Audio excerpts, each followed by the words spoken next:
स्वाभाविक सी बात है, जब विजन भी बड़ा है, एग्जीक्यूशन भी इतना बढ़िया है, तो टफ टास्क मास्टर भी रहे होंगे। तो कोई कुछ किस्सा सुनाइए जहाँ पे। ऐसे तो ढेर सारे किस्से आपको सब जगह मिल जाएंगे जी। मोदी जी हिसाब किताब कठोरता से लेते हैं, इसके कारण बहुत नाराजगी भी है। सरकार में मुख्यमंत्री बने तब भी, प्रधानमंत्री बने तब भी, और संगठन का काम करते थे तब भी, मगर कभी भी व्यक्तिगत द्वेष के कारण किसी कार्यकर्ता को डांट डपूट लगाना या सार्वजनिक रूप से उसको अपमानित करना, ऐसा मैंने नहीं देखा।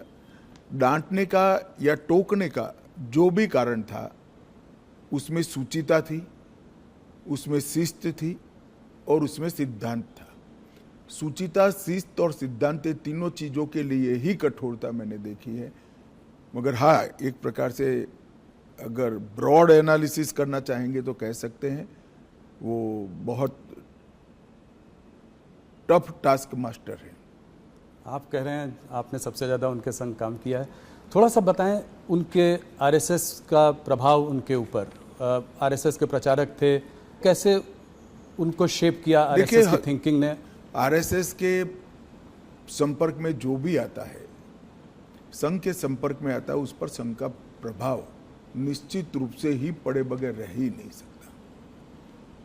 आज नरेंद्र मोदी जी जाने जाते हैं कैसे नेता के रूप में, जिसके लिए देश सबसे प्रथम है, उसके बाद पार्टी है, उसके बाद पार्टी के कार्यकर्ता है। ये जो राष्ट्र प्रथम का पूरा इतना लंबा कालखंड 75 साल का जो दिखाई पड़ता है, मैं मानता हूं वो संघ के ही संस्कार है। और संघ के संस्कारों को लंबे डिसिप्लिन जीवन के तहत उन्होंने अपनी प्रकृति में बदला है। तो संघ के संस्कारों को स्वीकार करने में या उसके हिसाब से जीने में कोई तकलीफ नहीं पड़ती। जब प्रकृति ही व्यक्ति की ऐसी हो जाती है तो अपने आप काम उसी तरह से चलता है। अमित जी, काफ़ी लोग कहते हैं कि आप और मोदी जी एक ही सिक्के के दो पहलू हैं, तो इस जुगलबंदी का राज बताएं। कैसे केमिस्ट्री? कहना ठीक नहीं है। मोदी जी और कार्यकर्ता दोनों एक सिक्के के दो पहलू हैं।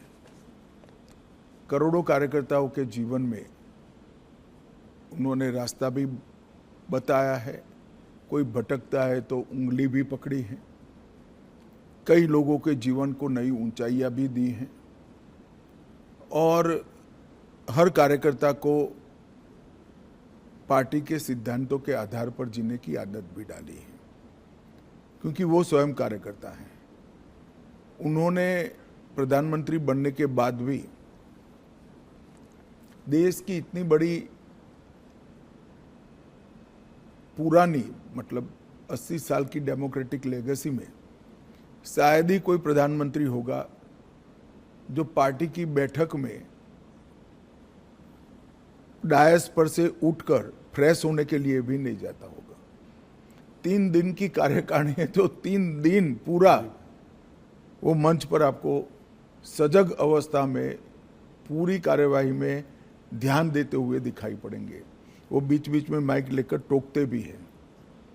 और एक प्रकार से मैं कहूँ तो इसके कारण कार्यकारिणियों की उपस्थिति बढ़ गई है, क्योंकि जब आपका नेता स्वयं ही बैठता है तो सभी लोगों को बैठना ही पड़ता है।